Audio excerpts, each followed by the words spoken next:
Айналаңызға қараңызшы. Жымиып жүрген адам көп па, мұңайып жүрген адам көп па? Байқасаңыз, мұңайып жүрген адам көп. Тіпті өзімізді алып қарайық. Тіпті танысымызды көрсек те, жымия күліп қараудан қалып барамыз. Неге? Сізге ол не жасап қойды? Жымиып күлу сүннет білсеңіз.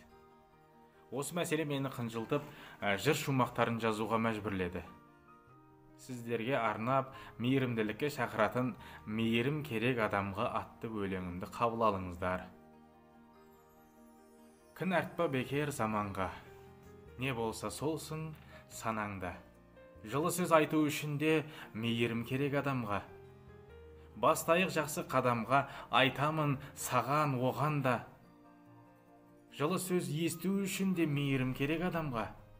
Қай жерің артық айт сөзің, надандық етсең наданға. Жақсылық жасау үшін де мейірім керек адамға. Айналаңа бір қарашы, қабақ шытпа тек қоғамға. Жымиып күлу үшін де мейірім керек адамға. Мейірім керек маған да, мейірім керек саған да. Мейірім төкпес тәңірім мейірімсіз адамға.